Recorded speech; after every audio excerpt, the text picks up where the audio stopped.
Bom dia a todos, resolvendo mais uma questão. Vamos ao enunciado. A alternativa que preenche as lacunas abaixo corretamente é: nós temos 3 construções e 5 alternativas. Analisemos cada uma. Na primeira nós temos as mulheres, o espaço em branco, olhos brilham, não são dignas de confiança.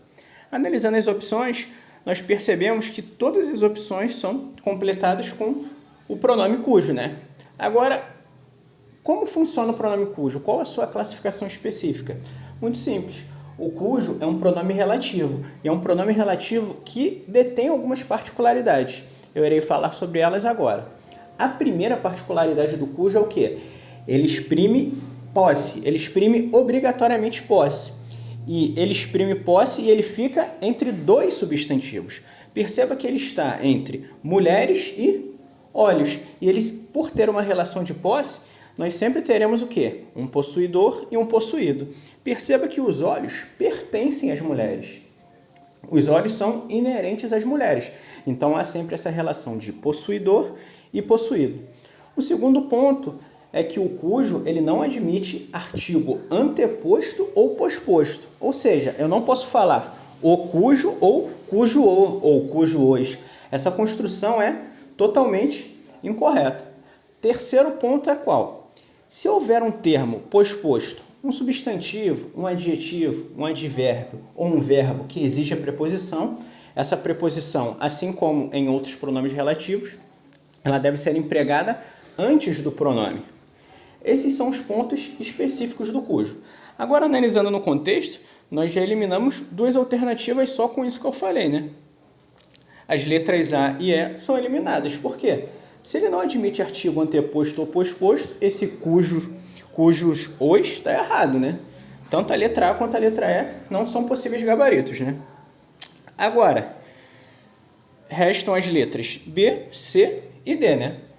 Porque qualquer uma das 3 substituições estão corretas. Perceba também que o cujo ele não concorda com o termo anteposto, mas sim com o termo posposto, né? Cujos olhos. Se fosse lembrança, por exemplo, seria cuja lembrança. Se fossem lembranças, cujas lembranças. Então, o cujo ele concorda com o termo posposto. Agora, iremos para a terceira construção. Eu pularei a segunda porque a segunda precisa de uma explicação específica. Vamos à terceira. É um cidadão, o espaço em branco. Honestidade não se pode confiar. É aquilo que eu disse. Analisando os termos pospostos, nós percebemos que é um termo que exige preposição. Mas qual é esse termo? Justamente o verbo confiar, né? Quem confia, confia em algo ou em alguém. É um verbo transitivo indireto, tradicionalmente transitivo indireto. Se ele exige a preposição em deve ficar anteposta ao quê? Justamente ao pronome. Então, a construção correta seria em cuja, né? Como eu tenho em cuja, agora nós só temos 2 possíveis opções, né? Ou é a letra C ou é a letra D, né? Agora, vamos à segunda construção. Eu deixei a segunda construção para depois porque ela necessita de um contexto específico. E analisar a segunda impessoalmente, sem analisar a terceira, inviabiliza a feitura da questão. Mas vamos à segunda. Na segunda eu tenho o lugar, o espaço em branco, moro é muito arejado. Beleza. Agora, percebamos, na letra D eu tenho aonde. Agora eu pergunto, aonde está certo nesse contexto? Não. Por quê? Porque o aonde, essa combinação da preposição a com onde, só ocorre quando há verbos dinâmicos. O que são verbos dinâmicos? Verbos dinâmicos são verbos que exprimem movimento, deslocamento. Como, por exemplo, os verbos ir, voltar, dirigir-se, chegar.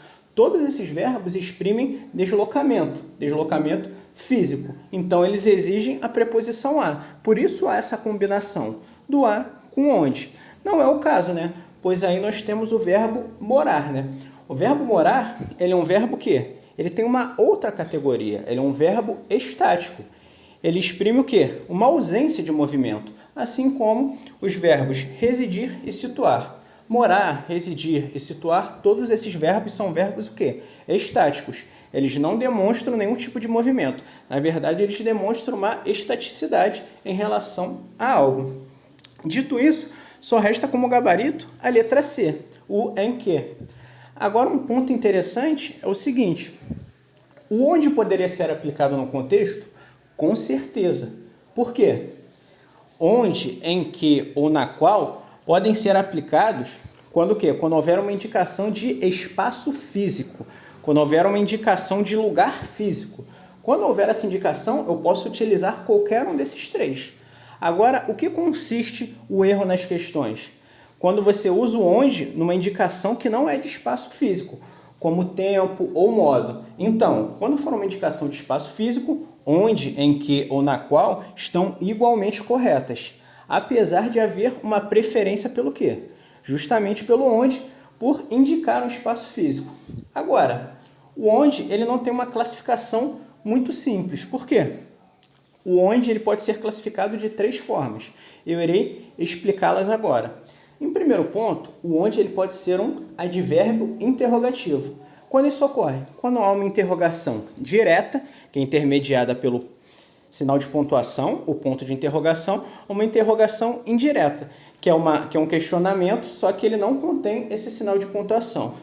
Mas como eu vou saber quando isso ocorre? Muito simples. Além de analisar esse contexto de interrogação direta ou indireta, eu substituo o onde por o quê? Por em que lugar. Quando eu faço essa substituição em que lugar, eu tenho como resposta justamente o onde advérbio interrogativo. Veja, se eu fizer essa substituição em que lugar no lugar de onde, o que acontece? Eu tenho como resposta a classificação. Se a substituição ficar perfeita, nós temos um advérbio interrogativo, né? Essa é a primeira classificação. Qual é a segunda? O onde pode ser também um pronome relativo. Só que quando ele for pronome relativo, é uma circunstância muito específica. Por quê? Haverá um período composto por subordinação, ou seja, no mínimo 2 orações, uma principal e uma subordinada adjetiva, o onde ele vai retomar um termo que indica um espaço físico, um local que vai exercer alguma função nessa oração subordinada. Revisando, o onde ele vai ser pronome relativo, dentro de um período composto por subordinação, onde ele retoma um local físico específico que assume alguma função nessa oração subordinada. Essa é a segunda classificação. E qual a terceira? O onde pode ser também um advérbio de lugar, né? Percebamos alguma coisa. Quando o onde for um advérbio de lugar, você vai poder substituí-lo por qualquer advérbio de lugar. Aqui, ali, acolá, lá. Você vai poder fazer essa substituição. E na primeira classificação que eu disse, eu propus a substituição em que lugar, né? Nessa terceira, você substitui no lugar em que. Se você conseguir substituir por no lugar em que e a substituição fizer sentido, for correta, você vai ter um advérbio de lugar. Então, revisando os conceitos, o onde ele pode ter 3 classificações, ele pode ser um advérbio interrogativo, ele pode ser um pronome relativo ou pode ser um advérbio de lugar. Ele tem 3 classificações e as regras específicas eu já abordei cada uma. O gabarito da questão, então, é letra C, né? Poder-se-á usar em que, na qual ou onde nesse contexto, só não pode usar o onde em uma situação em que ele não exprime um espaço físico. Isso na condição de pronome relativo, né? Como eu já expliquei antes. Gabarito da questão, letra C. Caso tenham gostado, inscrevam-se no canal e deixem um like.